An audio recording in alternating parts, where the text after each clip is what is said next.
Good morning, good afternoon, or good evening, depending on where you are joining us from. My name is Scott Worden, and I am the Director of Afghanistan and Central Asia Programs for the U.S. Institute of Peace. We're thrilled to be co-hosting today's event with U.S. Holocaust Memorial Museum's Simon Skjodt Center for the Prevention of Genocide. This event calls attention to the current atrocity risks facing vulnerable groups in Afghanistan and discusses how the threats may evolve over time and what are the immediate as well as long-term actions the U.S. and the international community can take to prevent further violence. The prospect of mass atrocities should be its own highest motivator for action, but often appears to be insufficient. With that in mind, I would note that the Afghan conflict over the last 50 years, starting with the communist coup in 1978 and the Soviet invasion that followed, has been marked by atrocities on all sides of the conflict that have been executed with impunity. Atrocities committed in one conflict beget more atrocities in future conflicts, and they perpetuate a cycle of violence that not only consumes its victims, but causes international instability and creates havens for terrorism that threaten our own security.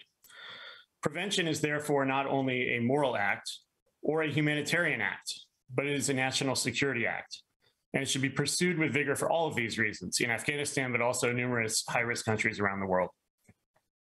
Every conflict and context for mass atrocities is different, but the swift response to atrocities in Ukraine presents something of a model for galvanized action that we should keep in mind when we look with alarm at the repression and persecution that is occurring in Taliban-controlled Afghanistan today.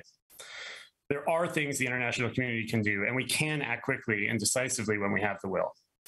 This panel discussion will highlight the need for action and what steps can be taken to reduce the risk of mass atrocities in Afghanistan. We'll begin with a keynote remark by Rina Amiri, the U.S. Special Envoy for Afghan Women, Girls, and Human Rights. Previously, she served as a senior advisor to the U.S. Special Representative for Afghanistan and Pakistan during the Obama administration, and she's been a senior UN official with the United Nations Assistance Mission for Afghanistan and the UN's Mediation Support Unit. Then Naomi Kohler will moderate a discussion with an outstanding panel of experts, both on Afghanistan and on atrocity prevention. Naomi is the director of the Simon Skjodt Center for the Prevention of Genocide and has led the center's policy engagement with the United States government and their work, and has also worked on bearing witness countries, including undertaking documentation of the Commission of Genocide by ISIS. She's also worked for the UN Office of the Special Advisor on the Prevention of Genocide and the Office of the Prosecutor at the International Criminal Tribunal for Rwanda. USIP was founded 35 years ago as an independent, nonpartisan national institute with the goal of preventing, mitigating, and resolving violent conflict. We've been working in Afghanistan and on Afghanistan since 2002, including on issues of transitional justice and protecting women's rights, which is active today. We also support U.S. government efforts to prevent and respond to mass atrocities, including co-chairing the 2009 Genocide Prevention Task Force, which has provided the broad framework for U.S. atrocity prevention and response, and training, and we have trained U.S. government staff on atrocity prevention. For this event, we invite all of you to take part in the discussion by asking a question using the chat box function on the events page. We ask that you include your name and specify where you are joining us from. We'll select several questions from amongst these that we received for the second part of our discussion to pose to the panelists. Finally, you can engage with us and with each other on Twitter throughout the event using today's hashtag AfghanistanUSIP. And with that, we will now turn to Rina Amiri's keynote remarks. I'd like to begin by thanking USIP and the Holocaust Memorial Museum for convening this critical and timely discussion focused on the situation of Hazaras, religious minorities, and other vulnerable populations in Afghanistan. The people of Afghanistan are confronting a myriad of crises simultaneously.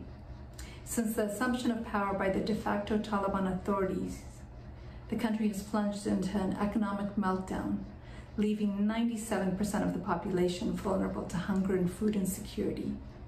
Much of the population has been stripped of their legal rights that they had so valiantly struggled for.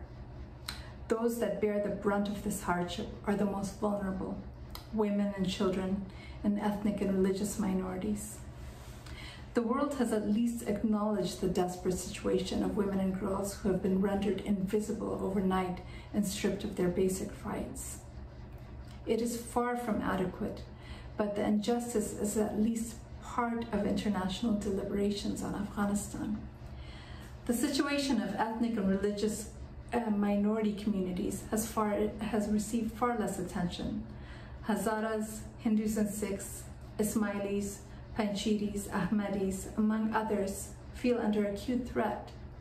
My office, in cooperation with Representative Tom West's office, the Bureau of Democracy, Human Rights and Labor, USAID, and other parts of the government, regularly consult with representatives from these communities.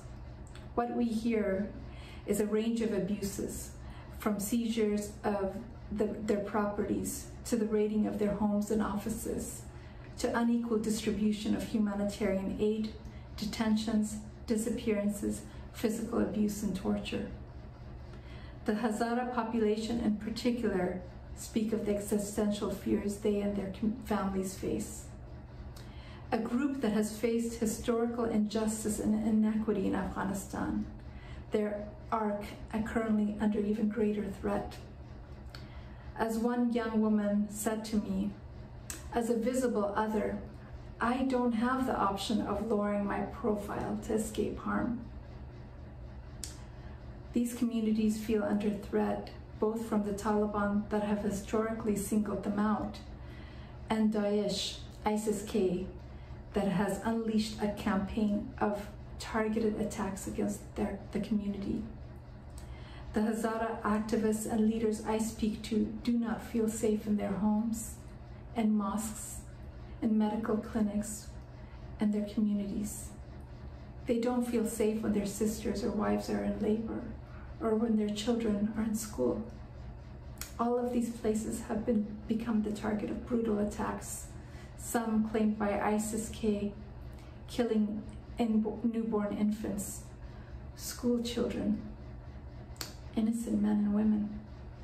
No one has been held to account. No perpetrators have been brought to justice. The appeals from these vulnerable communities is that foremost we must put the spotlight on the abuses and suffering they confront. As world attention has turned to the tragedy in Ukraine, the desperate situation of the Afghan population, the most vulnerable, has not lessened. They rightfully note that we should be able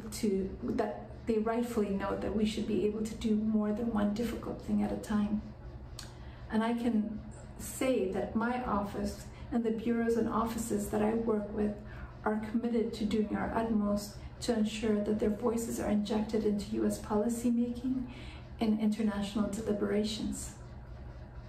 We also share their assessment and recommendations with the United Nations and international partners and allies.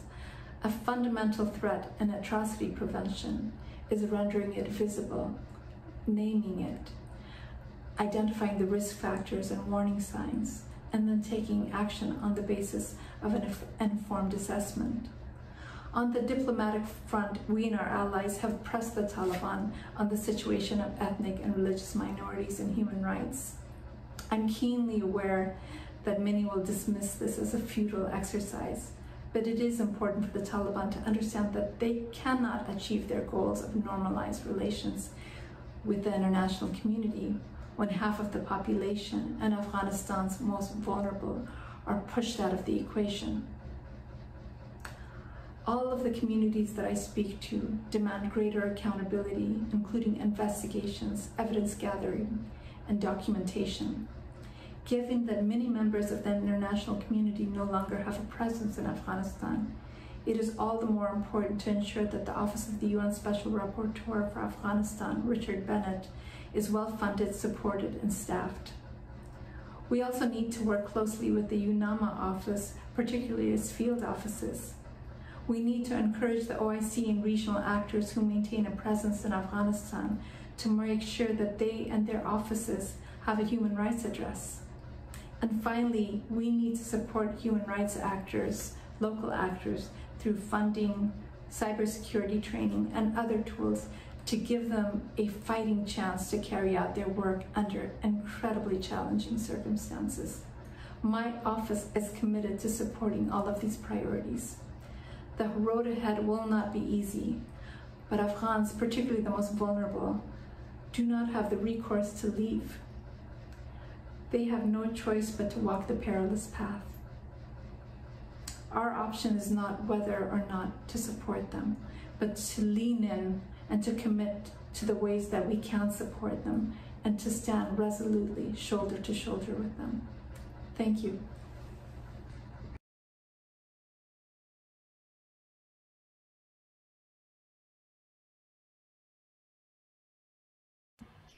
Thank you, Rena, for your powerful remarks. And thank you to everyone for joining us for this important conversation. As Rena noted, today we're gathered for the purpose of rendering what is all too invisible, visible, the plight of ethnic and religious minorities in Afghanistan.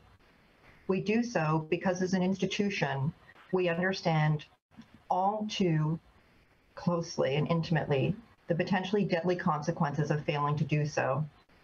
The United States Holocaust Memorial Museum teaches that the Holocaust was preventable, and the museum's Simon Scott Center for the Prevention of Genocide seeks to do for communities at risk of genocide today what was not done for the Jews of Europe in the 1930s and 40s. We do so by striving to put a spotlight on communities at risk and elevate their voices in calling for preventive and protective measures and for justice and accountability.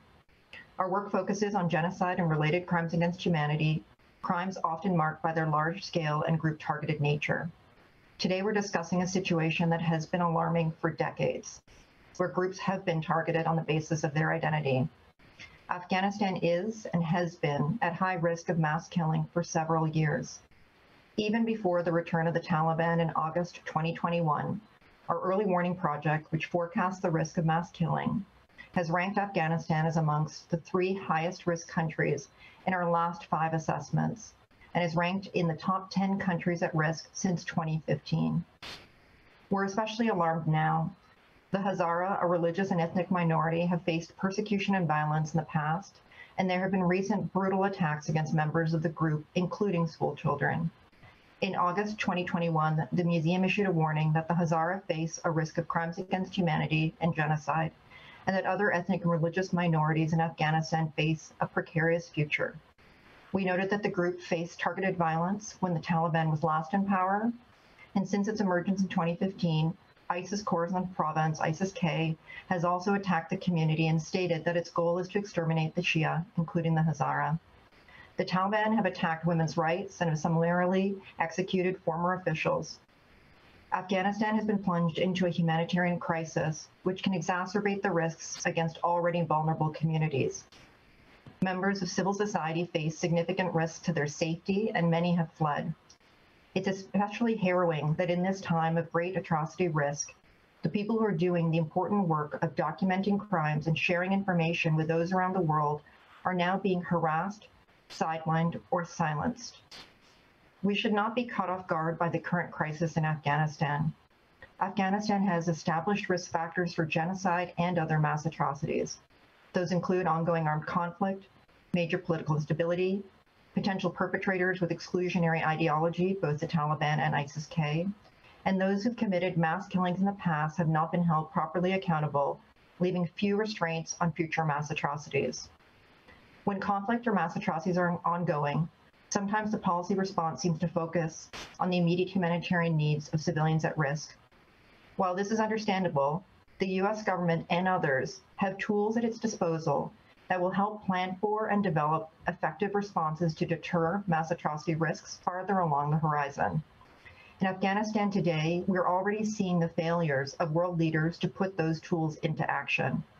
We're seeing a rising tide of efforts to stem mass atrocities in Ukraine, the use of an array of sanctions, provision of refugee status, advancing accountability through support for those who are conducting documentation efforts, international support for domestic legal cases, and even proposed legislation to bolster accountability for perpetrators on US soil.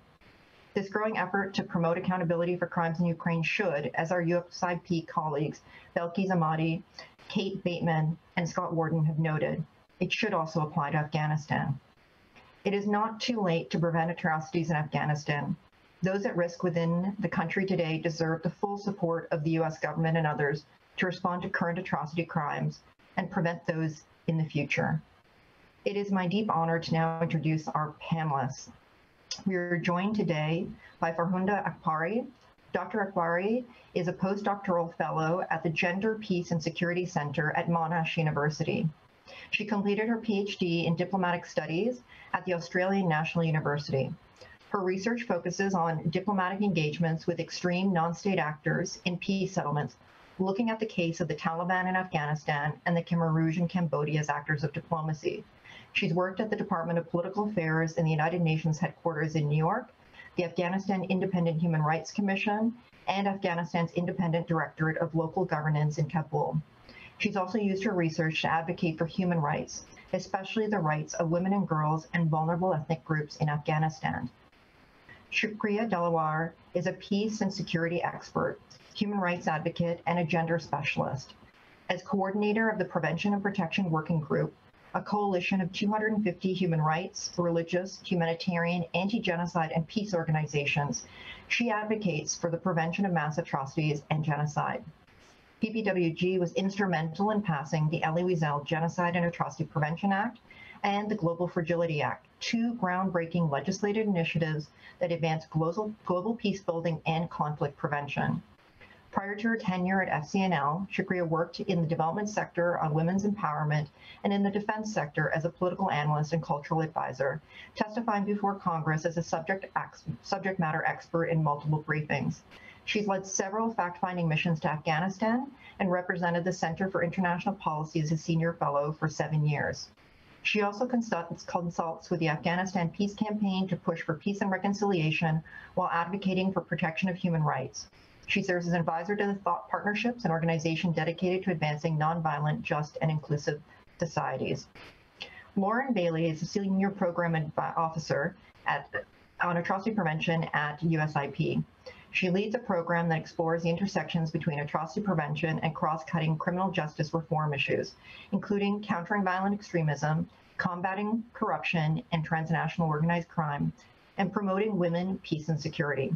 In partnership with the U.S. Holocaust Memorial Museum, she works to develop a comprehensive curriculum on atrocity prevention for practitioners in the justice and security sector. Lauren joined USIP after 10 years at the Public International Law and Policy Group, PILPG, where she served most recently as Vice President and Senior Counsel. During her time with PILPG, she worked extensively on accountability and transitional justice in conflict and post-conflict settings, including South Sudan, Iraq, Syria, Libya, and Kosovo. Her expertise includes human rights documentation, design of responsive transitional justice mechanism, women's participation in peace and transitional justice processes, justice sector accountability, and strategic litigation as a tool to promote accountability. She's led field experience in Libya, Kosovo, South Sudan, and Tanzania. Prior to that work, she worked with the U.S. State Agency for International Development and the Brookings Institution. We have a truly phenomenal group of women to talk about this incredibly critical topic today. I'm going to turn to our panelists for a few rounds of prepared questions before turning to the audience.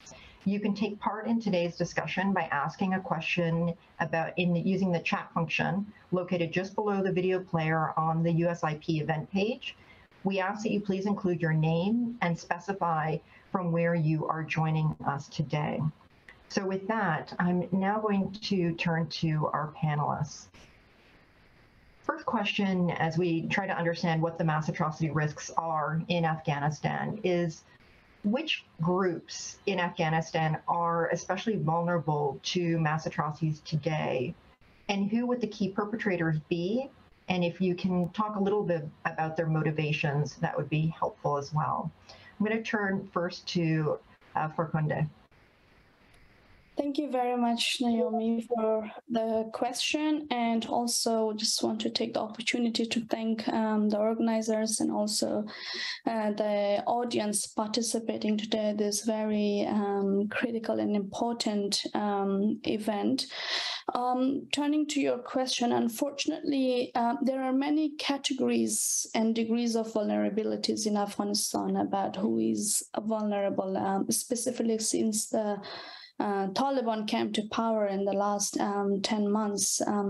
As you mentioned in your remarks, and then as Rina mentioned in hers, there are a different kind of situation unfolding. Women and girls for their gender, the Hindu Sikh community are being targeted or have been targeted for their religion, and the people of Panjshir for their political resistance, and then the Hazaras who have been targeted very systematically for their religious and ethnic identity.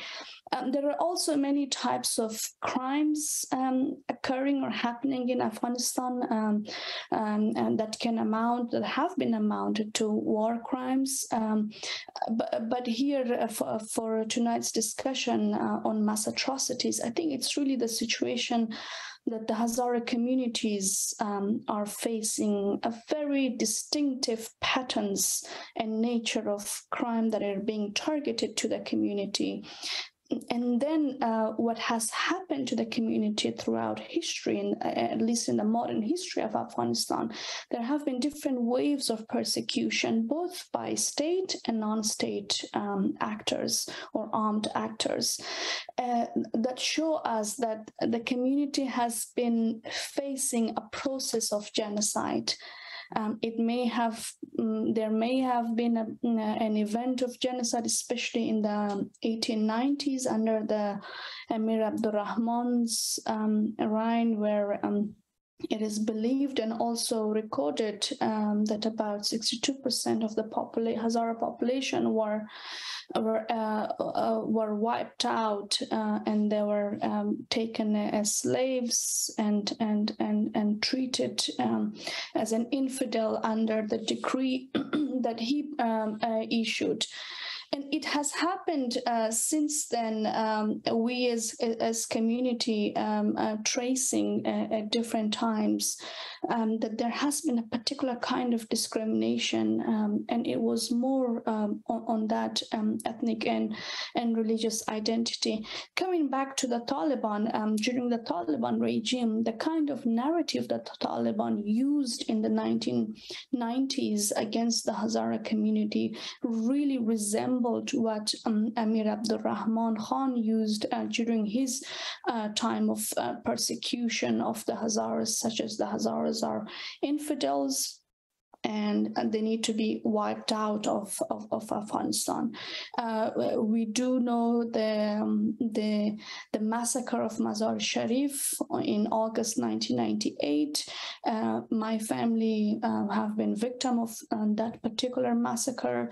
We do know about the mass graves in Bamyan and Yakaulang that the UN found as soon as the US and the coalition forces entered Afghanistan, that they were buried months before.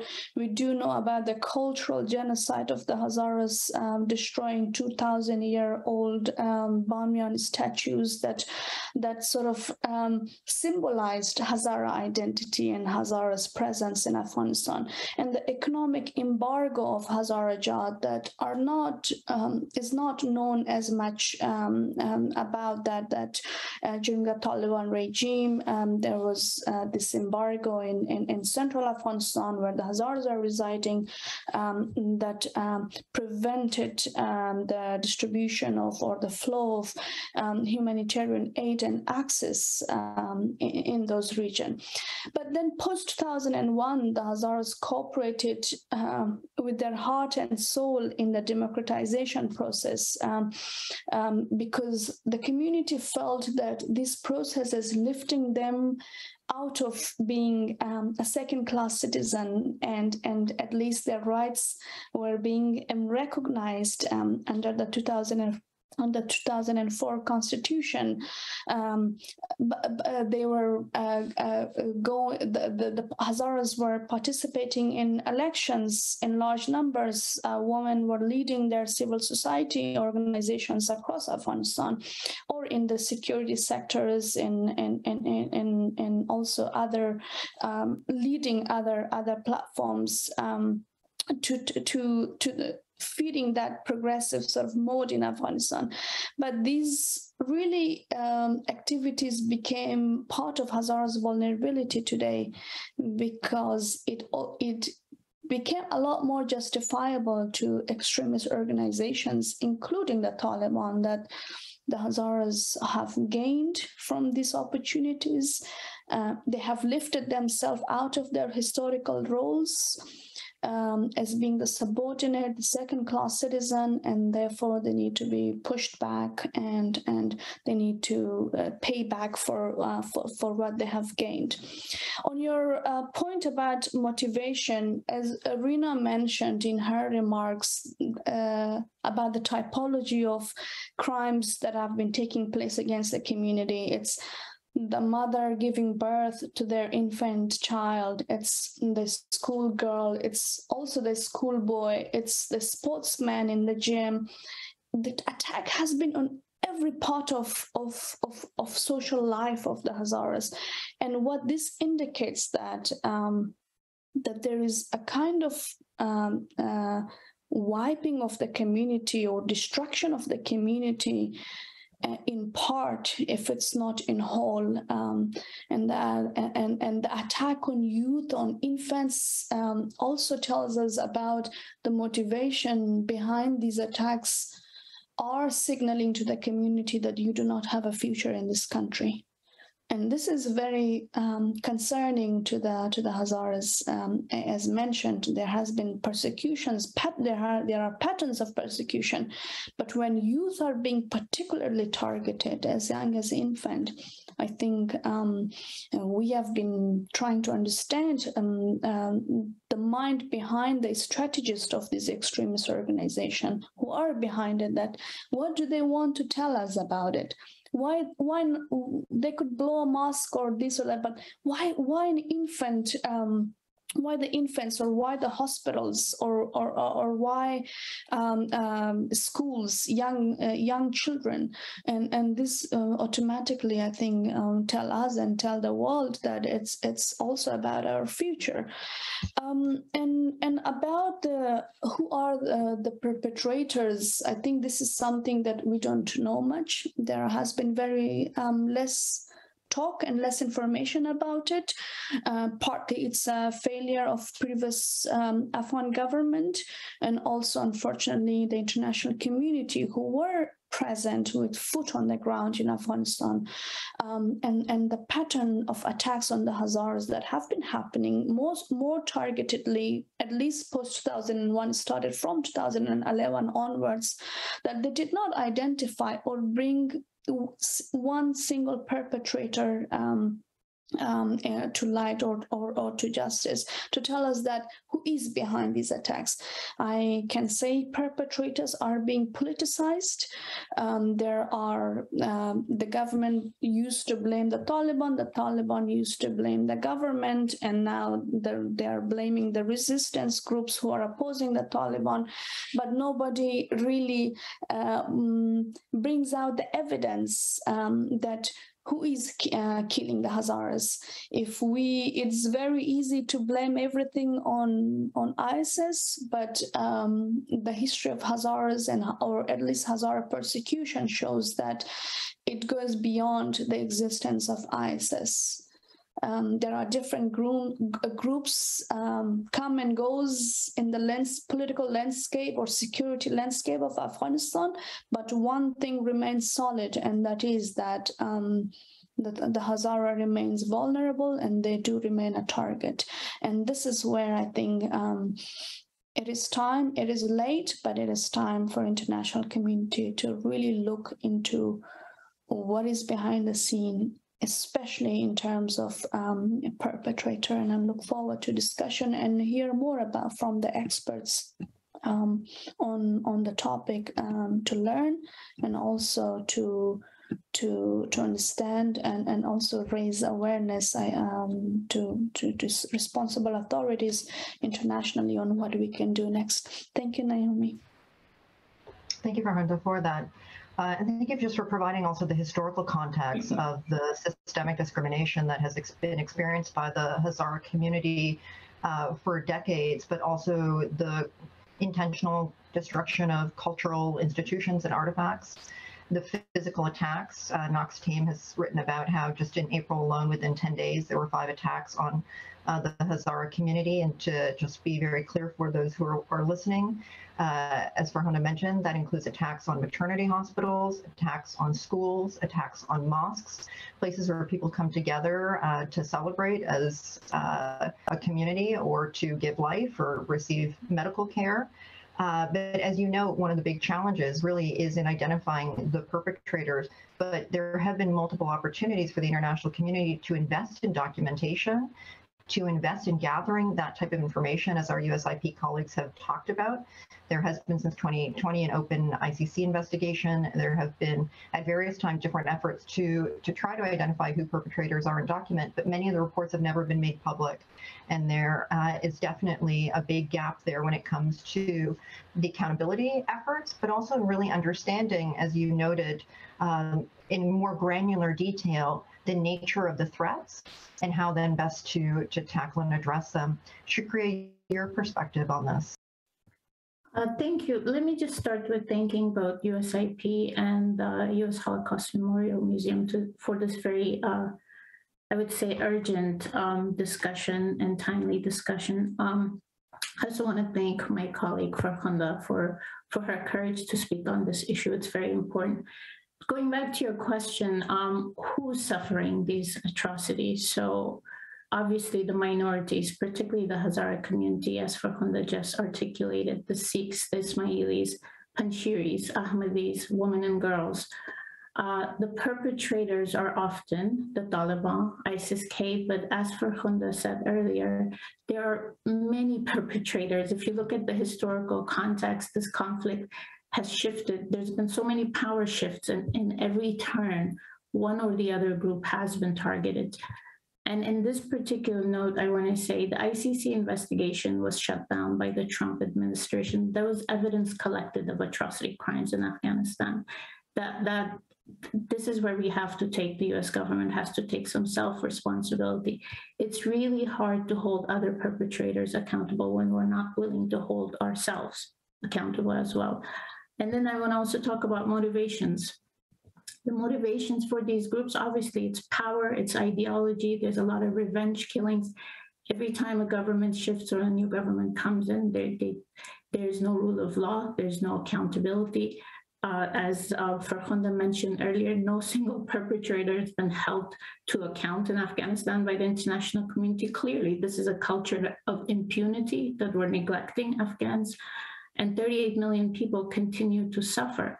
And other than that, it's also, I want to point some nuance. There's also men suffering under the Taliban rule, that if your beard is not long enough, then you might end up in jail as well or get a nice beating. And I don't want to say it's everyone, but I do want to say that we often hear, and very rightfully so, because women and girls and minorities suffer acutely in Afghanistan. But it's also a lot of men that are brave enough to put their girls to school, to allow the women to work. They deal with stigma, they deal with revenge killings, they deal with all kinds of things. Currently, it's a very, very, I would say, gray area. It's hard to point to one thing, but it is very important to start these investigations. And this is where the UN is critical. The UN Human Rights Council is critical to start the investigations, to document. We are seeing that in Ukraine. It can be done at high speed if we have the will. So I'll stop there. Thank you. Thank you so much for that, Shukriya, and also just for highlighting the reality that when we talk about vulnerable communities, there are so many communities and subsets of them that are at risk and that are not necessarily receiving the level of attention that they should, including men, and within that specific communities of men that face a heightened risk. In terms of this question of how atrocity risks might evolve over time and the types of indicators that we should be looking for and watching for, especially with an eye for developing contingency plans, thinking about the types of tools and strategies that can be used to help mitigate future risks, and better understanding how we should respond. What are some of the indicators that we should be keeping in mind and the possible evolution that can occur? I'm just going to start maybe, Shukriya, with you to answer that question. Sure, it's very important to understand that atrocities don't happen overnight. They require planning, preparation, and execution. Before any atrocity crime unfolds, as we know, many risk factors surface. So particularly in Afghanistan, there are concerning factors. Some we have already, both Rina and Miri and Farkhunda alluded to, but there's continued political instability, humanitarian crisis, widespread human rights violations for both men and women. The women and girls suffer more acutely. Violence, disappearances, extrajudicial killings, detentions, attacks on schools, mosques, seizures of property, and then censorship of media, acute poverty, culture of impunity, widespread hate speech and revenge killings, and there's more, sadly. That's a short list. And if the situation continues as is, there's sure to be greater risk of atrocities for both minorities and women and religious minorities, as well as ethnic minorities. And if I can just ask Shukriya, just a follow-up on that, is there particular regions or parts of the country that you think are especially important or require more focus and attention? I think if you just go back to what Farkhunda said, if you start with the Hazaras or the Panjshiris, I mean, just this is we're talking right now, right? Historically, there's been, but also the Sikhs. It's just the list that we need to be able to track the evidence. And I think this is where the UN Human Rights Council, the new rapporteur, comes in.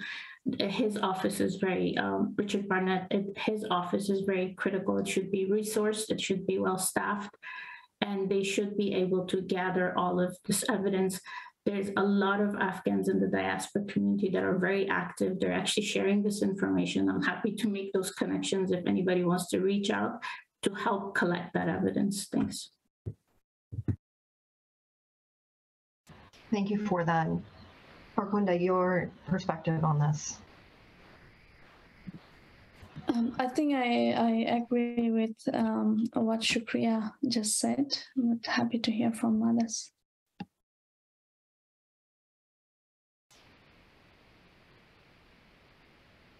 In comparison to other cases where we have seen mass atrocities unfold, what lessons are there that we can learn and draw from?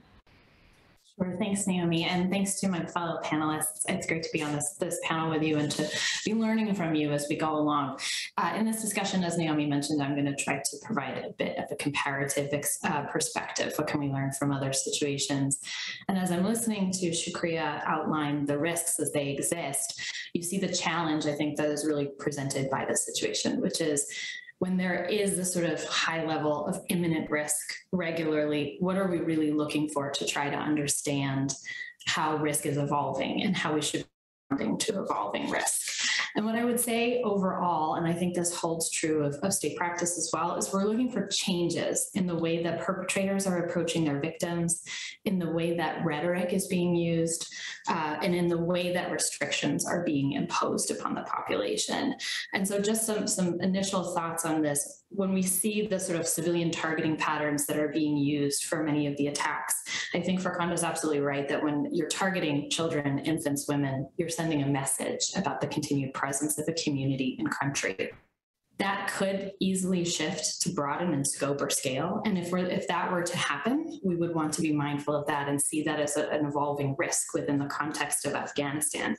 And we do see this happen in other contexts. I would look at sort of Boko Haram in Nigeria, and as they became bigger and had more of a political message to send, they went from sort of low-scale attacks to mass kidnappings of girls, forced marriage, larger attacks intended to really send messages to the civilian population. So you're looking for changes in how a perpetrator is approaching their strategy. Similarly, changes in rhetoric. We're hearing a lot of sort of existential calls, exclusionary calls that certain populations don't belong in Afghanistan. Those will calls for violence at some point if we were to see a risk escalation, and we should be watching for that. What this rhetoric does, this sort of derogatory rhetoric, the dehumanizing rhetoric, is create that enabling environment for violence. And then at that point, perpetrators are simply looking for an opportunity to carry out violence on a broader scale. I would also just mention one more, which is the restriction on rights. And this is where we're seeing, I think, lately in the near term, a lot of restrictions on women, particularly with the hijab decree I would reference, which is sending a continued message that women no longer belong in Afghan society, that they shouldn't be seen or visible. But what is potentially really problematic about the decree is it's also requiring that families enforce the hijab requirement on their female family members.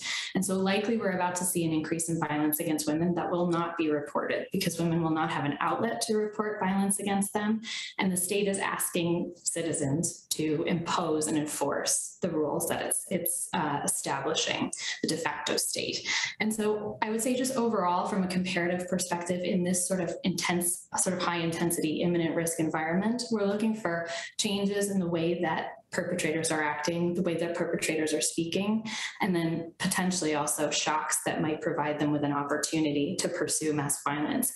And it's important, just as a final point, to remember that the use of mass atrocities is never an end in itself. It's typically a tactic to achieving a political goal. So where the potential perpetrator sees an opportunity to further their political goal, that mass violence can come about, and that can be an opportunity to use it more robustly. Thank you for that. Incredibly helpful just to remind us of how rapidly evolving a situation can be and the different motivations that may heighten the likelihood that potential perpetrators will resort to the commission of mass atrocities to achieve different goals and ends. I'm wondering, just as we think about that, one of the, I think, key aims of this conversation is to really remind people watching, remind policymakers that there are preventive and protective tools available that can and should be used. There's been some discussion already about the importance of documentation and accountability in that vein. And I was just wondering if you could talk a little bit from your experience about what are the capabilities, responsibilities, and practical next steps for the US government to take that can help to monitor and then prevent mass atrocities.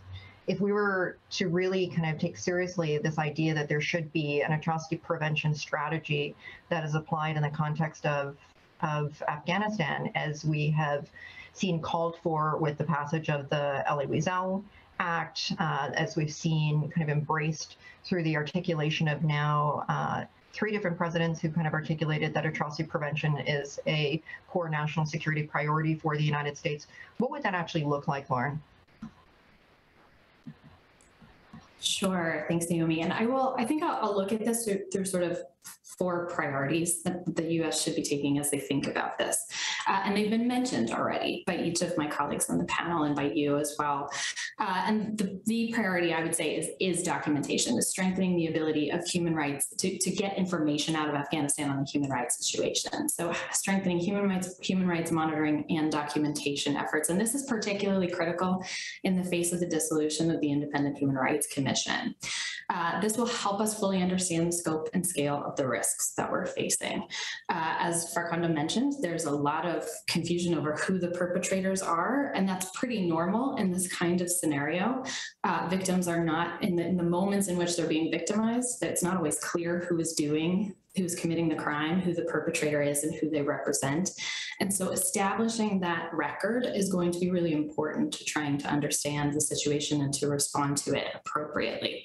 And so the kind of support that could be provided and should be provided is support to independent journalism, and then support to local documentation initiatives. And these are ongoing in Afghanistan. So it would be support to ongoing local Afghan initiatives. These initiatives are going to be the ones that have credibility with vulnerable communities. They're going to be the ones who are already collecting and sharing information, but could use the support in sort of professionalizing the work that they do, thinking about how to systematically collect information, how to make sure they're securing informed consent from people who they're speaking with, and that they're thinking sort of in a forward-leaning manner about how their information is going to be used. Is it going to be used to establish an evidentiary record? Is it going to be passed on to advocacy organizations to support reporting? Will it support processes of memorialization? And these kinds of initiatives are ongoing in a number of different contexts, including in Syria, South Sudan, and in a more nascent way, in Ukraine.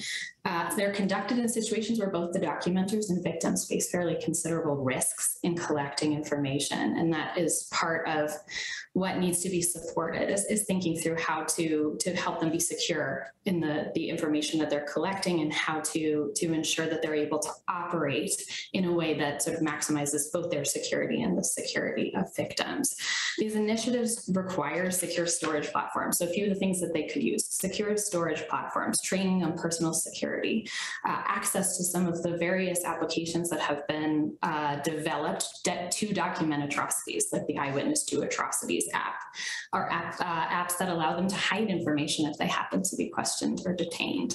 All of these are being used in ongoing conflict documentation settings, and they're largely supported by the State Department's Bureau of Human Rights, Democracy, and Labor. And so DRL should and can be leading on these initiatives to provide support to locally led documentation initiatives. In addition, I want to note a new development that's happened around the Ukraine conflict, which is the Conflict Observatory, which is supported by the State Department's Bureau of Conflict and Stabilization Operations, and is a consortium of organizations who are collecting, verifying, and analyzing evidence that is publicly available, so open source information.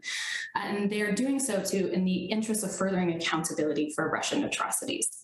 The contexts are slightly different in the sense that Ukraine has more internet penetration, and therefore there's more of this online information available, but this could set a really important precedent for documentation efforts, particularly those led by the US government.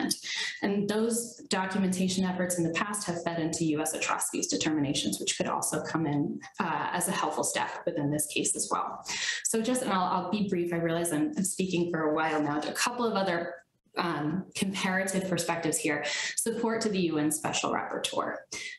The appointment of Richard Bennett is a really important step in this process, but he is understaffed and underfunded for the mandate that's been presented to him.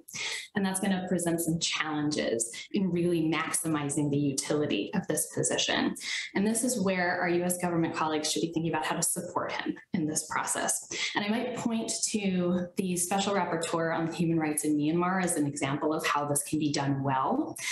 Tom Andrews is a former Maine congressman who has been highly critical of the Burmese government, the junta at the moment, and of the international community for the ways in which they're fueling mass atrocities that are occurring within Myanmar at the moment. And so the practices that he's learned and developed, I think, could be helpful to apply to this situation. A couple of significant differences is part of the Special Rapporteur Bennett's mandate is to both support civil society, but also to support the government. When the coup happened in Burma, that sort of government support mandate came off of Tom Andrews' plate. So he was able to be very critical of the government because he wasn't trying to bridge that gap between supporting the de facto authorities in fulfilling their human rights obligations and then supporting civil society members and expressing their human rights concerns to the government. In addition, as a former congressman, he knows how to advocate to the US audience, which I think is a way in which our colleagues in the government can support Special Rapporteur Bennett to make sure that his findings are disseminated effectively across different fora. And I would say too, and maybe we could continue this conversation, and I can allow my colleagues to jump in as well, talking about the potential of establishing a formal UN-backed investigative mechanism to give more credibility to the information collected, to centralize it, to allow it to be stored, and to potentially inject the language of mass atrocities into the conversation, I think is a priority we should think of. There are 3 of those that exist internationally now, one for Syria, one for Myanmar, and one for crimes committed by Daesh, which is working in Iraq right now, but is not geographically limited. It can operate with host state consent and Security Council approval in any situation in which Daesh crimes are occurring. And that's an important option to consider. And then finally, working towards breaking the cycle of impunity. And perhaps I can pause here and we can discuss this further, but thinking through not only what the ICC can provide to Afghan victims, but also universal jurisdiction cases where we are engaging domestic courts, particularly in Europe, in seeking to hold perpetrators accountable for atrocities that have occurred in Afghanistan. Thank you, Lauren, so much for that incredibly comprehensive overview, especially in regards to the components around documentation that are very practical and actionable in this particular instance, and where really it's quite stark, the contrast between what has not been happening in Afghanistan, but has been done in other cases. So how do we ensure that we actually see equity in the international response for the people of Afghanistan, as Shukriya said, with 38 million people whose lives, many of whom are imperiled at this particular moment? One thing that I think is important, just as you talk about the value of collecting, analyzing, and preserving information potentially for future prosecutions, is what you said at the outset, that this is also important just from the perspective of fact-finding, of sharing with the public, especially the Afghan people, the human rights reports, the acknowledgement of the crimes that have been committed, the use of actual calling crimes by their names, if these are war crimes, crimes against humanity, if they're genocide, actually invoking the language. I think our USIP colleagues have been incredibly forceful in saying that when we talk about certain members, including actors within the Taliban government who have committed war crimes and crimes against humanity, we should be acknowledging that. We tend to default to the use of the term terrorism. We see that also in the Iraq context. We also see individuals being prosecuted for crimes that could constitute genocide, but they're being charged with counterterrorism charges. There's a whole host of elements that when we talk about documentation, we can pursue, first and foremost, helping the Afghan people better have visibility on the crimes that have occurred, those who've been held responsible. And Farhanda, as you mentioned yourself, your own family has been the victims of these crimes, helping people locate and know where their loved ones are, what happened to them, ensuring that people are held accountable for those horrific crimes is so critically important. Shukriya, I wanted to turn to you for your thoughts on what type of preventive and protective options are available, and also just your assessment of how the international community has been doing. Thank you, Naomi. Just want to say that I think Lauren set the stage really well with this question, so I won't duplicate what she said, but I maybe want to just emphasize a few points. The U.S., as you mentioned as well, has an obligation under the Ali Wiesel Genocide and Atrocities Prevention Act, which states that it's in the U.S. core national security interest to prevent atrocities. So the Atrocity Early Warning Task Force is quite active. Actually, PPWG, the coalition I coordinate, it engages with them regularly and quarterly on different conflicts. And we've had conversations on Afghanistan as well. And I want to say, to start with, both the Ali Wiesel Genocide and Atrocities Prevention Act and the Global Fragility Act, it's calling for integration and a holistic U.S. government approach, a coordinated U.S. government approach to prevent atrocities around the world. We're seeing that approach in real time on Ukraine. We are not seeing it on other conflicts. We're especially not seeing it in Afghanistan, which is why the population is suffering acutely. Obviously, the U.S. can support, and this has been mentioned, I'll repeat it, the UN Special Rapporteur's Office in evidence gathering and documentation, but also the Atrocity Early Warning Task Force can do an updated country assessment on Afghanistan and look at these indicators and think about programming and other options, soft power options we have. And then I also say you can't look at, so it's like, how did we get to where we are, right? So there's some lessons learned that the US government also needs to pay attention to. There's a few things we did in the last 20 years, a few big things that really led us to where we are. So one of the first lessons is, if you want to prioritize prevention, atrocity prevention, don't empower known perpetrators and atrocity crimes that have committed atrocity crimes and warlords to official government posts. It was a critical misstep on USG's part, which didn't help any credibility among Afghans with the two governments. The second lesson is prioritize peace over military solutions. That was not done in Afghanistan. We missed very critical markers. And if there was peace, all the other great work that was done would have been sustainable. So peace and reconciliation, the focus came at the very last end of that war, and therefore we missed a lot of great moments where peace could have happened, and we didn't have to be in today's situation. So prevention, prioritizing that prevention. The third lesson is practice what we preach, right? Because if we are now calling out Russia on war crimes, But then we've had our own war crimes and conflicts like Iraq and Afghanistan that there's been no accountability for. We can go to Abu Ghraib and many other examples, but the truth is, if the U.S. government wants to be held wants to hold others to a moral standard, to a human rights standard, we also have to uphold it in practice. And then the fourth and last thing, I think, it's also a lesson, I think, for all advocates working on this right now. And I'm glad we have a huge audience watching this today. I love what's happening on Ukraine in terms of accountability for atrocity crimes. I want to see that in every other conflict where vulnerable people are suffering. That includes Afghanistan and many other parts of the world. I'll stop there. Thank you. Thank you so much for that, Shukriya. I wanted to turn now to your perspective and kind of Afghan priorities for prevention and protection. Thank you, Naomi. I think I will build on what my colleagues on the panel said tonight, but highlighting really and also prioritizing that there is a need for recognition, for acknowledgement, and for documentation.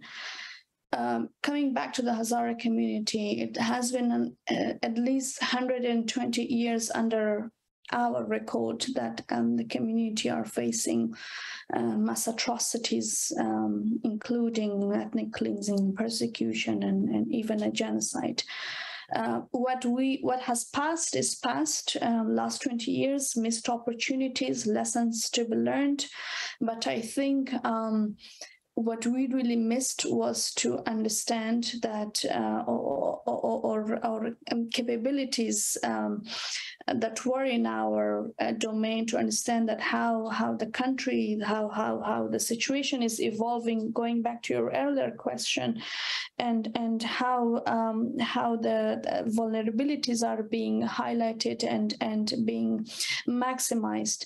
Today, under the Taliban regime, or in Afghanistan that is ruled by the Taliban government, and within a very unfortunate and uncertain future, but recognizing that the Hazara community are facing targeted killings, targeted attacks, and acknowledging that there are systematic discriminatory policies in the country. We do know, fortunately, about half of the population, about women and girls, who are being sidelined, even wiped, veiled in very brutal ways, and they also get highlighted internationally. But again, that acknowledgement about the communities in the country that are becoming a lot more vulnerable under the Taliban regime, I think this is something that we need to look a lot more, and that take us to that. Even, I mean, I understand practically what is possible and what is not possible for policymakers or for the international community in their engagement in Afghanistan. But in the limited engagement that we have, I think there are still possibilities of documenting these crimes that take place, and understanding the nature of it, and taking away politics out of it. I mean, they are being very politicized. My point about that it took 120 years for the Hazara persecution and the vulnerabilities of Hazaras to be recognized at the level that it is being today, shows that the international community really missed something. A lot happened in that country to the community, but if they did not have the language and the tongue to speak to the international community, but the international community as well lacked the ability and also the capability and also the willingness to recognize those. So being a member of the community, for us, recognition means a lot. It may not solve our problem, it may not secure our mosques and our school, but it does give us the security that our vulnerability is being recognized, it's being acknowledged. And with that, I think documenting the crimes that take place against the community, and then the other steps that comes practically, how we could secure it. I share an example with you. It was during my communication with our colleagues that organized the event, as the Mazar massacre or the Mazar killings were happening. There were suicide attacks on the Hazara route, targeting transportation that were taking. They're very poor and vulnerable members of the community, I mean, living in a particular suburb and taking the particular route, and they were targeted. And my family member went to the hospital to give blood, but they were not able to record anything. They were not able to take a single photo. As much as plus 30 people were killed, and their bodies were brought to the hospital. There was many more wounded people, and there was people giving blood, but they were not allowed to take a single photo from that tragic incident, because the Taliban denied that. That shows that documentation by local people comes with a risk. And here comes the roles and responsibilities of international communities and responsible bodies and instruments that allows such organizations to be able to operate in Afghanistan, and with a particular focus on the Hazara community, because we can't, the community is resilient, they're doing their best, but they need support in the context of today's Afghanistan, with the Taliban muting the media, the civil society, and advocates. I think if looking at this context, it becomes very clear what to prioritize internationally. We are also thinking practically. We're not asking what is not possible, but as simple as something as recognition, acknowledgement, and documentation. I think these are the very first steps that we need to take, and then hopefully it could set us to the right direction, that we could prevent mass atrocities. Thank you. Thank you so much for that. You know, in listening to you, it really kind of drives home that the failure to really center Afghan voices in the decades of international policy response on Afghanistan has in part contributed to the situation that we're in right now. And as you have so clearly stated, one of the most basic asks that you and your community and others are asking for is a recognition of the value and import of that voice, but also of what is happening to you. In listening to all three of your responses, I can't help but ask this question of, you know, is there not a heightened duty of care also in this situation on the international community in terms of the efforts that the U.S. government and other governments undertake to try to prevent mass atrocities, given the decades of involvement, engagement, and heightened promises and expectations that were made to the Afghan people, and then a very dramatic change in the situation within the country. I wanted to turn to some of the questions from the audience and remind our viewers that you can put questions into the bottom of the event page for the panelists. Alison Nettle is picking up on this point that a few of you have touched on what is your assessment of the U.S. government's engagement in terms of an overarching strategy and a whole of government approach. This seems particularly important given the complexity of the crisis. Shukriya, you've talked about how there seems to be an absence of a whole of government approach at this point. Is there something that you'd like to add to that assessment? I think post U.S. troop withdrawal, there's been a little bit of silence, I have to say, and I don't want to throw my USG colleagues under the bus, because I do work with them very closely on multiple conflicts, and I do see that there is foundation being built to actually address atrocity crimes, and there's more documentation. There's more information being shared with civil society. So I think working level staff functionaries, I definitely want to, give them a shout out. Actually, I think they're doing a great job and working under severe and difficult circumstances, and they do reach out. But then when we look at leadership, I think that's where the issue remains. We prioritize geopolitical will over the fact that we want to prevent atrocities around the world. And I think not just in Afghanistan, but in any conflict, if we continue that way, we're just playing lip service to the USL Genocide Atrocities Prevention Act. If you want to make never again a reality, and that's what this community has been asking for a long time, you really have to do that by practice. And we are not seeing that practice by leadership. We're not seeing that prioritization. We can just do a very easy Google search and you look at what we are spending in war and defense and hard power, and then what are we spending really on peace and prevention? Not even, like, it doesn't equate to pennies when you do that comparison, right? So we have big, big issues. And I think the most important thing that could probably come out of this conversation first is the highlighting the needs of atrocity prevention in Afghanistan, but also the broader picture of where are we when it comes to prioritizing prevention around the world. We're always at the late side. The atrocity happened. Now let's see what we can do. And this is just not ever going to get fixed if we really don't get serious about the way we're doing. So I hope that the leadership is listening to this, and I hope that they take this seriously, because especially for American taxpayers, we end up paying a lot more in the aftermath of atrocities, because a lot more is needed, and then you have very limited tools. But if you look at those early warning signs on different conflicts, and I'll highlight the early warning project by the U.S. Holocaust Memorial Museum that comes out every year, there's a lot of indicators that for many countries we could work on and prevent, but we don't, because we don't put our appropriators are not putting the amount of funding needed actually to deal with the demand around the world for atrocity prevention.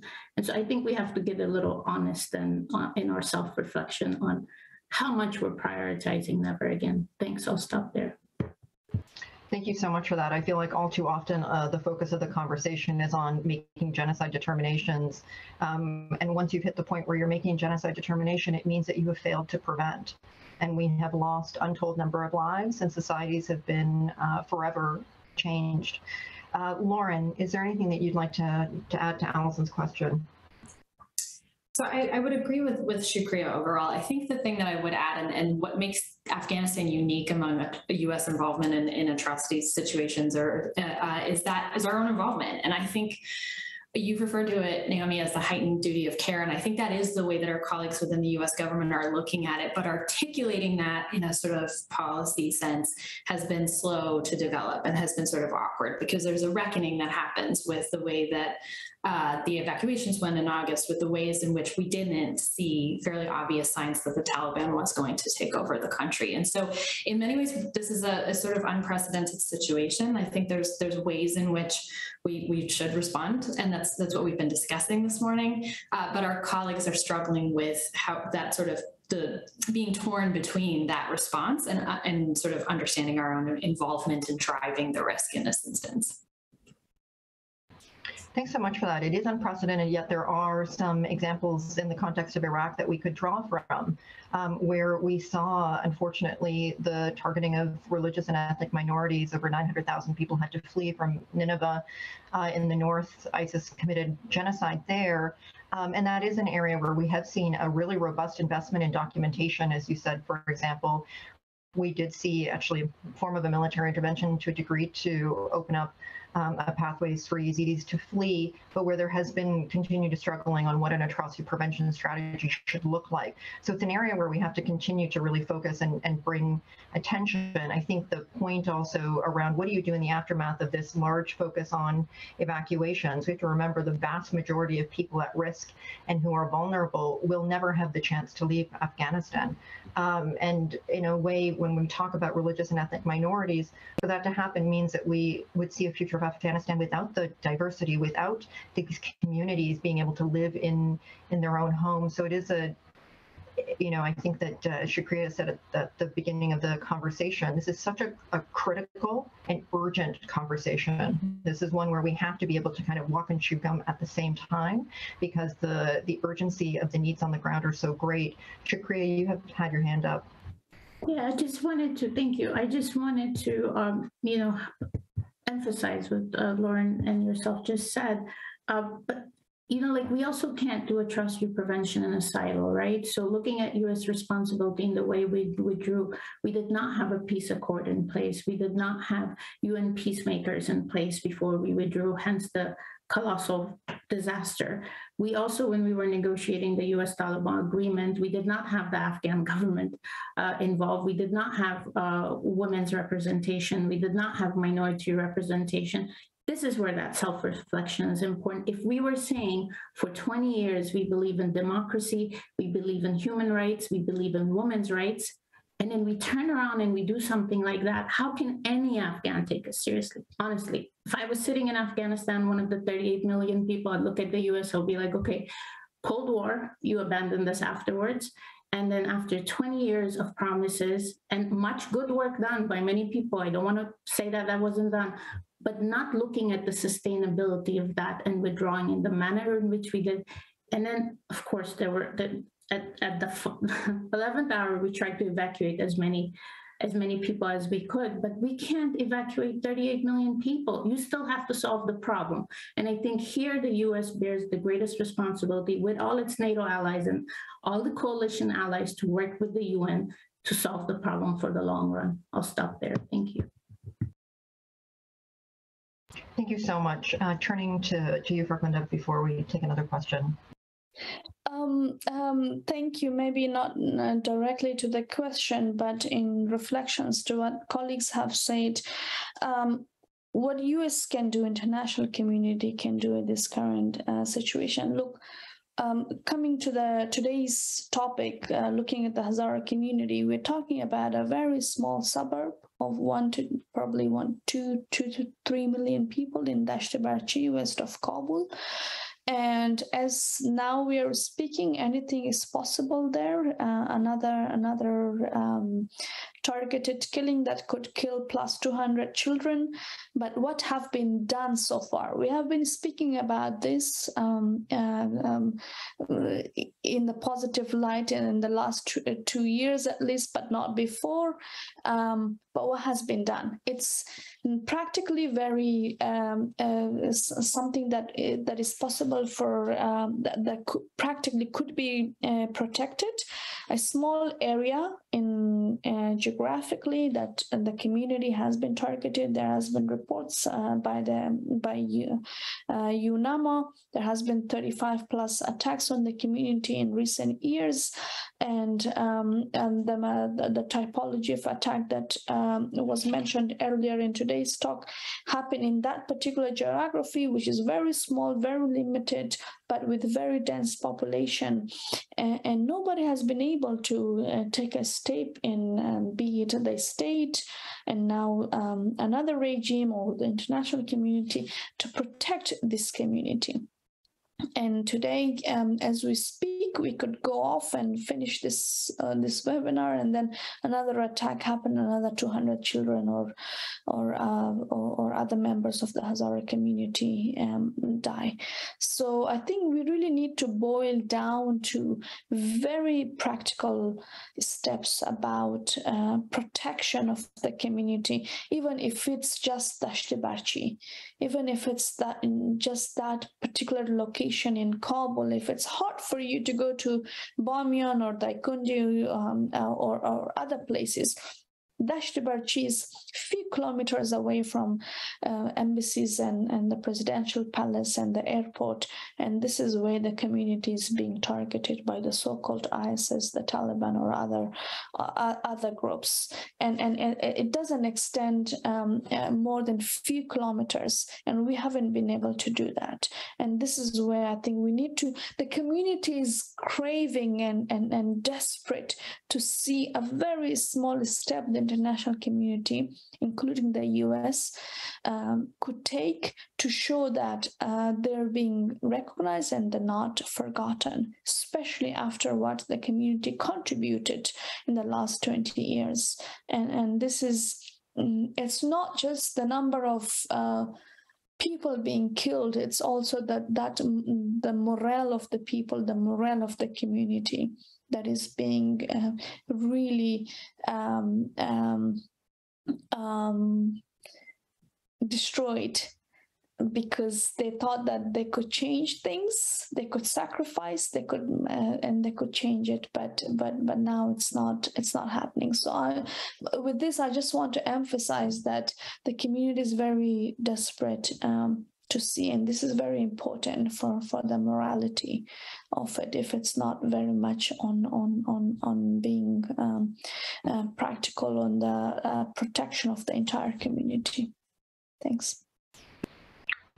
Thank you for that. Just that notion of feeling abandoned as your community faces a really serious existential threat to your survival is, if there's a more clarion call out there for action, I'm not sure what it could be. It's just so clear. I wanted to pick up on a theme that you touched on, and I think each of the panelists have talked about, Lauren, especially in your conversation around documentation. We have a question from Molly, Virginia. One clear contrast between the situation in Ukraine and Afghanistan is that the Ukraine government is welcoming investigations into war crimes committed by their opponent, whereas the Taliban are seeking to avoid investigations into atrocities within their country. What is the track record of atrocity prevention in countries where the government are perpetrators or impose investigations, like China and Burma? Are there any good tools in those cases? And maybe I'll just add a second, which is, you did mention also the existence of apps that can help in the documentation effort. There is also an effort by the Taliban and others to try to restrict the access to the use of these apps, questions about how to secure electronic data. How can Afghans safely collect and preserve documents as well? Maybe I'll start, Lauren, with you, and if others have comments, we'll turn to you. Sure, thank you. And it's a really great question. And I think Molly's pulling out an important point, which is part of why the process of accountability in Ukraine has been so smooth and so immediate, is that the Ukrainian officials are both able to prosecute war crimes on their own and are interested in prosecuting the crimes, both committed by Russians, but also by Ukrainian military forces. And that's obviously not the case in Afghanistan, and it's typically not the case in many of the places where documentation missions are required. I think one of the reasons the documentation has been so successful in the case of Myanmar is because we're documenting primarily within the refugee camps for the Rohingya in Bangladesh. And so we're able to access is easier. The documentation can happen in a safer way. That said, there are ways of doing documentation that can happen within this sort of really insecure conflict setting. And what happens in those instances is there's a reliance on technology when it's available, but I think there's also a recognition that the tech can be either shut down, either due to sort of low capacity in country, or due to sort of a focus from state actors on what kind of technology is being used. And so frequently what happens in documentation missions is that there's deference to those who are operating on the ground. What is the best way to collect information? Is it through photos? Is it through victim or witness statements where you're conducting interviews? And then how do you tailor them to ensure that you're not particularly visible, that you're not putting a person you're speaking with at risk, and that you are not doing something that's going to raise the attention of local authorities. That's an ongoing conversation, and it's an imperfect one, because just as documenters are adapting and evolving their practices, so are state authorities and so are perpetrators. And so if documentation is too frequently on the radar, state authorities, de facto leaders, interested actors are going to be on the lookout for documenters and will try to actively cut off access to vulnerable populations. And that's happened in a number of contexts. So I would say it's a combination of both thinking through the options that are available, but really working with local communities and local documenters to try to take advantage of both of their knowledge of the security situation. I also want to highlight something that's critically important for documentation in insecure settings, which is human rights defender protections. There are going to be times when documenters are going to be at imminent risk. And in that instance, we as the international community have a duty to protect them, because just as they are carrying out the important work of documentation, protecting them sends a message to state authorities too of the perspectives that the international community takes on human rights matters and human rights documentation. And so that needs to be part of our agenda as well. And again, the State Department, the Bureau of Democracy, Human Rights and Labor has very good practices on that will need to be tailored to the Afghanistan context. Thank you so much for that, Lauren. Yes, please. I think with the current situation on the ground, we need to come with innovative ways of engagement and support on the ground. I think grassroots organizations are playing a very critical role right now. If we look at how the humanitarian situation is being handled, knowing that there are big international organizations, but there are very many small grassroots organizations operating in the country still, who are not able to evacuate, or they still operated. They believed in the cause, and they are underground, but they are making their ways in doing their work. I'm in touch with several of them, but I think is supporting grassroots organization in the communities, not just in Kabul or urban areas, but in rural areas, in vulnerable communities, will be really, really critical to be able to understand, document the situation in those provinces. Let me tell you, in my province, in Daikundi, there is one journalist. It has about over or less or more 1 million population, but there's one journalist existing in the country that we know, and he struggles with finding food or making the end for himself and his family.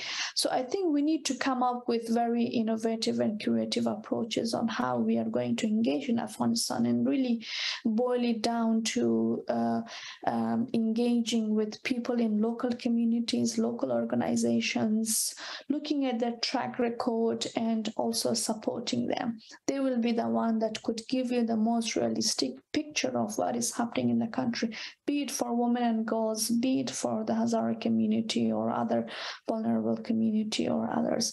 I think this is very critical. If we, like usual or like the tradition, rely on big organizations, which I have my respect for them, but it also comes to their limitation, the politicization of the topic, and also the way in which they report, which could affect for us to understand what is fact on the ground. And then particularly on the Hazara community, the civil society has almost collapsed in Afghanistan, but there are still many more left in the country. I mean, the civil society leaders from the Hazara community, which I'm aware of, they have not been able to evacuate because they were working in the grassroots and they were not in the lists for any embassies or part of any big networks in Kabul to be able to evacuate, which was really shaped and influenced by those political networks. They were still working, they were still operating. They have no support. They don't have, at the end of the day, they don't have any food on their table, but they're still very dedicated to the cause. I think another aspect for international community to be able to understand or find those people is to engage with diasporas. There's a large numbers of Afghan diasporas in every country, and I would highlight and recommend here, engage with as diverse group as you can, not who you have been dealt with in the past 20, 30 years of the Afghan conflict, but with everyone else, to be able to really grasp and find your way out into the country, to the grassroots. And I really think that the meaningful change always comes from the grassroots organizations, and they need your support and your help. I think we all wholeheartedly agree with everything that you just said there. I am struck by one thing that we haven't touched on, which is the fact that we need innovation today to look at the crimes that are occurring today and the crimes that will occur in the future. But there was an immense amount of work done at great personal risk over the last 20 plus years to document the crimes that occurred, crimes perpetrated by a number of different perpetrators, including crimes perpetrated by the NATO ISAF forces. And much of that documentation remains in the country. And there needs to be a really serious effort to try to find a way to ensure that that information is preserved. Those are thousands, tens of thousands, hundreds of thousands of people's personal experiences that have been entrusted into those who took their narratives, or documents and other forms of evidence that can and should be used. So there is a real urgent need to find creative solutions to make sure that all of that effort that was undertaken is not lost, and that it forms the record and the narrative of the country's history and the history of all of these individuals and communities that we've been talking about. Chikri, I wanted to ask if you had anything that you wanted to add to this question prior to turning to the end. Thanks. I actually just really want to thank you, Naomi, for pointing out that the ICC have collected all of this, and a lot of Afghans have put their lives at risk. And I hope that that will be preserved, and that that should be the new human rights rapporteur's priority. I also want to thank Lauren Bailey for all the great points she laid out. I do want to take the conversation now to long-term solutions. I don't want to put this burden on Afghans. Clearly, they're under difficult circumstances. We should not be putting this burden of evidence collection on Afghans at this critical stage. It really needs to be a UN independent investigation effort, and we need to be supporting that. The second thing is, we cannot not solve the Afghan political crisis and humanitarian crisis and expect atrocities to go away. So we really need to focus. The USG needs to support any UN effort into peace building, into Truth and Reconciliation Commission that should be established. It's really hard to solve what's happening today in Afghanistan without getting some of these leaders to talk to each other and forgive the past and reset.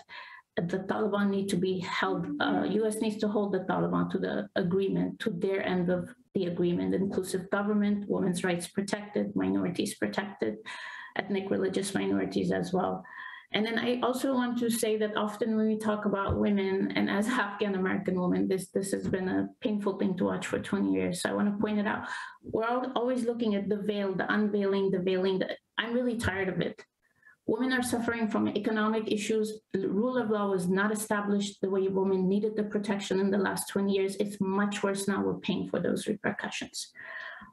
They have economic needs, they have security needs, they have education needs, and I want the focus now on those needs. And I'm tired of this veil, unveil. That should be their right. They should be able to decide if they want to veil, they don't want to veil, but this should not be the American or Western media focus, because that is just gaslighting the issue. And I for one, just not going to hear it anymore. Thank you. Thank you very much for pointedly outlining where the focus needs to be and to reminding people not to be distracted. I wanted to just, in closing, ask each of you, if you don't mind, we had one last question from Kelly Burkhouse on what can individuals do to push for a real solution? So maybe just in each of your closing remarks, if you could just reflect on what you would like to see from individuals and how they can stand in solidarity with the Afghan people, I would be grateful for that in your concluding remarks. I'll start, Shukriya, with you. It's tough. It's a heavy issue, and you can clearly see my emotions in it. I just want to start with gratitude and thank yous to both USIP and to you, Naomi, and to USHMM in particular as a partner of PPWG. You know, I think we have to look at individually our own biases, and we really, if we want to prioritize prevention, if we want to do atrocity prevention, if we want to really, you know, not give, just sort of not use never again as a political tool, but really as never again we are against genocide. I think it really requires self-reflection, self-correction, holistic approaches to different conflicts. And in Afghanistan conflict, obviously you want to reach out to the advocates that know this the best, the ones on the ground, the peace builders, the ones that have been active for 20 years, the ones that can actually really help the peace and reconciliation and reintegration process of Afghan society as a whole.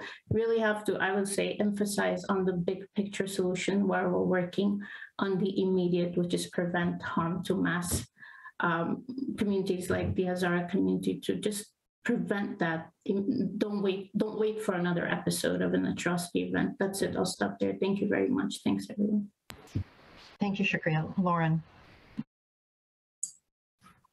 Sure. I'll jump in to say that I think when we think about individually what we can do to prevent further atrocities in Afghanistan, it's supporting our Afghan colleagues and really understanding what this process means to them too, what their interests are, what the risks are, and what they would recommend that we do. I think a lot of times these conversations get pulled into broader political discussions, they get pulled into our own sort of regional interests, and we lose at the center of this the people who are at very serious risk.